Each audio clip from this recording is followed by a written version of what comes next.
ಇವತ್ತು ಅಧಿಕೃತವಾಗಿ ದಕ್ಷಿಣ ಕನ್ನಡ ಜಿಲ್ಲೆಯನ್ನ ಪ್ರವೇಶ ಮಾಡಿದೆ. ಇದೇ ರೀತಿಯಾದಂತಹ 4 ರಥಯಾತ್ರೆಗಳು ಕರ್ನಾಟಕದಾದ್ಯಂತ ಓಡಾಟವನ್ನ ಆರಂಭ ಮಾಡಿದೆ. 19ನೇ ತಾರೀಕಿನ ಹೊತ್ತಿಗೆ 224 ವಿಧಾನಸಭಾ ಕ್ಷೇತ್ರಗಳಲ್ಲಿ ಈ 4 ರಥಯಾತ್ರೆಗಳು ಸಂಚಾರವನ್ನು ಮಾಡ್ತಾ ಬಿಜೆಪಿಗೆ ಆಶೀರ್ವಾದವನ್ನು ಮಾಡಬೇಕು ಅನ್ನುವಂತ ವಿನಂತಿಯನ್ನ ಮಾಡ್ತಾ ಈ ರಥಯಾತ್ರೆ ಸಂಚಾರವನ್ನು ನಡೆಸ್ತಾ ಇದೆ. ಕಳೆದ 5 ವರ್ಷಗಳ ಅವಧಿಯಲ್ಲಿ ಕರ್ನಾಟಕದಲ್ಲಿ ಆಡಳಿತವನ್ನು ನಡೆಸಿರುವಂತಹ ಬಿಜೆಪಿಯ ಸರ್ಕಾರ ಮಾಡಿರುವಂತಹ ಸಾಧನೆಗಳನ್ನು ಜನರಿಗೆ ತಿಳಿಸಬೇಕು. ತನ್ಮೂಲಕ ಕೇಂದ್ರದಲ್ಲಿ ಮತ್ತು ರಾಜ್ಯದಲ್ಲಿ ಬಿಜೆಪಿಯ ಸರ್ಕಾರಗಳು ಇದ್ದಾಗ ಎರಡೂ ಸರ್ಕಾರದ ಯೋಜನೆಗಳು ಜನರ ಮನೆಯ ಬಾಗಿಲಿಗೆ ಯಾವ ರೀತಿ ಬರುತ್ತೆ ಎನ್ನುವಂತ ಸಂಗತಿಗಳೆಲ್ಲವನ್ನೂ ಕೂಡ ತಿಳಿಸ್ತಾ ಮುಂದಿನ ಚುನಾವಣೆಯಲ್ಲಿ ಬಿಜೆಪಿಗೆ ಜನ ಆಶೀರ್ವಾದವನ್ನ ಮಾಡಬೇಕು ಅನ್ನುವಂತ ವಿನಂತಿಯನ್ನ ಮಾಡಲಿಕ್ಕೋಸ್ಕರ ಈ ರಥಯಾತ್ರೆ ಇವತ್ತು ಇಲ್ಲಿಗೆ ಬಂದಿದೆ.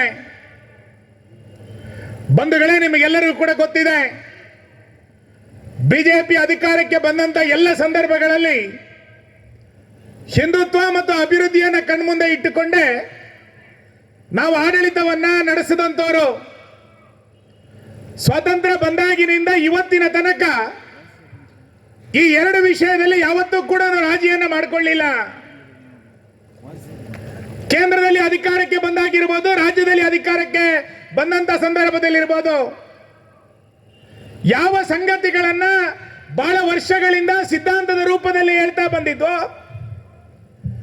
ಅದನ್ನು ಆಡಳಿತಕ್ಕೆ ಬಂದಾಗ ಅದನ್ನು ಈಡೇರಿಸುವಂತ ಪ್ರಾಮಾಣಿಕ ಪ್ರಯತ್ನವನ್ನ ಎರಡೂ ಸರ್ಕಾರಗಳು ಮಾಡ್ತಾ ಬಂದಿದೆ. ಚುನಾವಣೆಗಳು ಬಂತು ಅಂತೇಳಿ ಯಾವುದೋ ಚಪ್ಪಾಳೆಯನ್ನು ಹೊಡಿಸಬೇಕು ಅಂತೇಳಿ ಭಾಷಣಗಳನ್ನ ನಾವು ಮಾಡಲಿಲ್ಲ. ಯಾವ ವಿಚಾರದ ಆಡಿನಲ್ಲಿ ಸಮಾಜವನ್ನ ಕಟ್ಟಬೇಕು ಅಂತೇಳಿ ಅವತ್ತಿನಿಂದ ಹೇಳ್ತಾ ಬಂದಿದ್ವಿ, ಅದೆಲ್ಲದನ್ನೂ ಕೂಡ ನಮ್ಮ ಸರ್ಕಾರದ ಕಾಲಾವಧಿಯಲ್ಲಿ ಮಾಡ್ತಾ ಬಂದಿದ್ದಾವೆ. ಪಂಡಿತ್ ದೀನ್ ದಯಾಳ್ ಉಪಾಧ್ಯಾಯರ ಅಂತ್ಯೋದಯದ ಆಶಯ ಏನಿತ್ತು? ಗ್ರಾಮೀಣ ಪ್ರದೇಶದ ಕಟ್ಟಕಡೆಯ ವ್ಯಕ್ತಿಗೆ ಸೌಲಭ್ಯಗಳನ್ನು ಕೊಡ್ತೀವಿ ಎನ್ನುವಂತ ಸಂಕಲ್ಪವನ್ನು ಅವತ್ತು ಅವ್ರು ಏನು ಮಾಡಿದ್ರು? ಇವತ್ತು 100 ಯೋಜನೆಗಳನ್ನ ಗ್ರಾಮದ ಕೊನೆಯ ವ್ಯಕ್ತಿಗೆ ತಲುಪಿಸುವಂತ ಪ್ರಯತ್ನಗಳು ಎರಡೂ ಸರ್ಕಾರದ ಮುಖಾಂತರ ಇವತ್ತು ಮಾಡ್ತಾ ಬಂದಿದ್ದಾವೆ.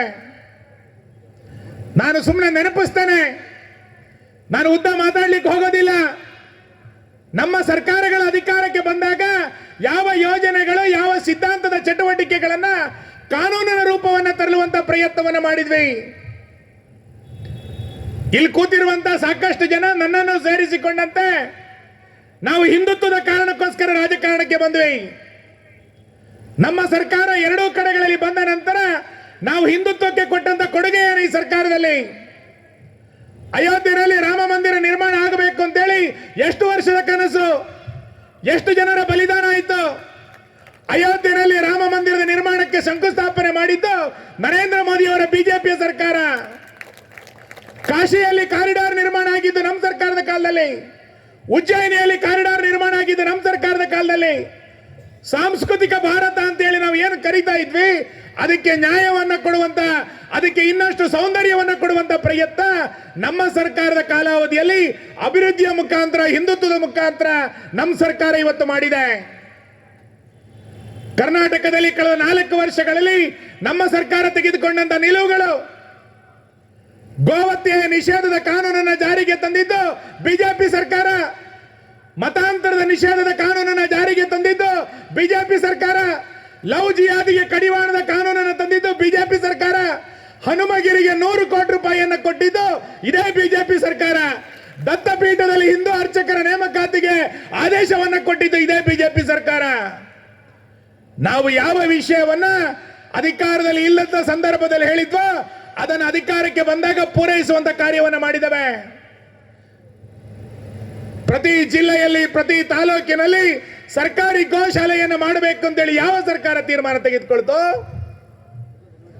ನಾವು ಅಧಿಕಾರಕ್ಕೆ ಬಂದಂತ 24 ಗಂಟೆಯ ಒಳಗೆ ಟಿಪ್ಪು ಜಯಂತಿಯನ್ನು ರದ್ದು ಮಾಡಿದ್ವಿ. ಪಠ್ಯ ಪುಸ್ತಕದಲ್ಲಿ ರಾಷ್ಟ್ರೀಯತೆಯನ್ನು ಕೊಡುವಂತ ಪ್ರಯತ್ನವನ್ನು ಮಾಡಿದ್ವಿ. ಮಠ ಮಂದಿರಗಳಿಗೆ, ದೇವಸ್ಥಾನಗಳಿಗೆ ಅನುದಾನವನ್ನು ಕೊಟ್ವಿ. ಇದೆಲ್ಲದೂ ಕೂಡ ನಮ್ಮ ವಿಚಾರಕ್ಕೆ ಸಂಬಂಧಪಟ್ಟಂತ ಯೋಜನೆಗಳು. ಅದಕ್ಕೆ ಕಾನೂನು ರೂಪವನ್ನು ಕೊಡುವಂತ ಪ್ರಯತ್ನವನ್ನ ನಮ್ಮ ಡಬಲ್ ಇಂಜಿನ್ ಸರ್ಕಾರ ಇವತ್ತು ಮಾಡ್ತಾ ಬಂದಿದೆ.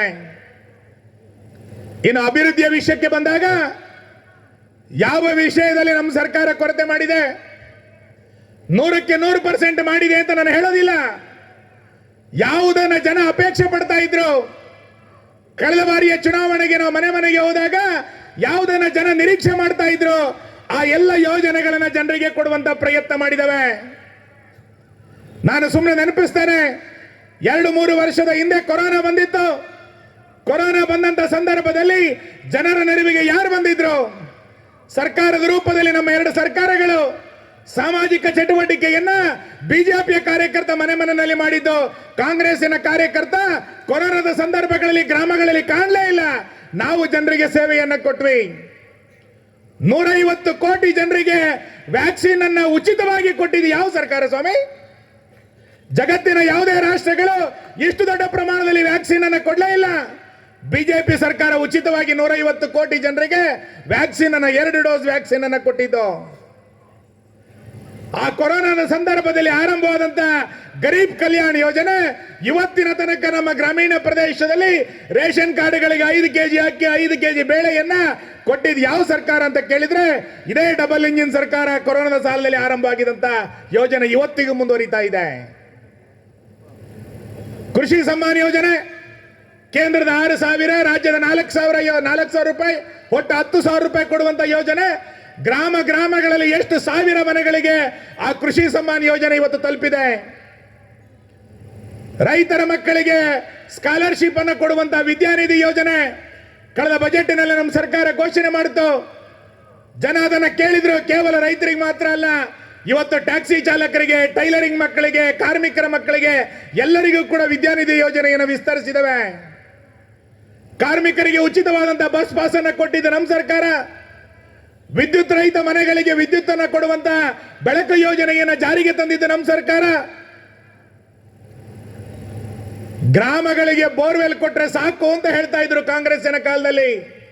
ನಮ್ಮ ಸರ್ಕಾರ ತೀರ್ಮಾನ ಮಾಡಿದೆ 2024ರ ಹೊತ್ತಿಗೆ ಎಲ್ಲರ ಮನೆಗಳಿಗೆ ಪೈಪ್ಲೈನ್ ಮುಖಾಂತರ ನೀರು ಕೊಡ್ತೀವಿ ಅಂತ ಹೇಳಿದಂತ ಜಲ್ ಜೀವನ್ ಮಿಷನ್ ಯೋಜನೆಯನ್ನ ಜಾರಿಗೆ ತಂದಿದ್ದು ಇದೇ ಡಬಲ್ ಇಂಜಿನ್ ಸರ್ಕಾರ. ಮನೆಗೆ ನೀರನ್ನು ಕೊಡುವಂತ ಕಲ್ಪನೆಯನ್ನು ಯಾರು ಮಾಡ್ಲಿಕ್ಕೆ ಸಾಧ್ಯ ಇದೆಯಾ? ಗ್ರಾಮಗಳಿಗೆ ನೀರು ಕೊಡಿ ಅಂತ ಕೇಳ್ತಾ ಇದ್ರು, ನಾವು ಮನೆಗೆ ನೀರು ಕೊಡ್ತೀವಿ ಅಂತ ಹೇಳ್ತಾ ಇದ್ದೀವಿ. ಜಲ್ ಜೀವನ್ ಮಿಷನ್ ಯೋಜನೆ ಅಡಿನಲ್ಲಿ ಇಡೀ ದೇಶಾದ್ಯಂತ ಮನೆಗೆ ನೀರು ಕೊಡುವಂತ ಯೋಜನೆಯನ್ನ, ಮನೆಗೆ ಗಂಗೆ ಎನ್ನುವಂತ ಯೋಜನೆ ಅಡಿನಲ್ಲಿ ಜಾರಿಗೆ ತರ್ತಾ ಇದ್ದೇವೆ. ನಮ್ಮೂರಿನಲ್ಲಿ 60 ವರ್ಷ ದಾಟಿದಂತ ವೃದ್ಧರು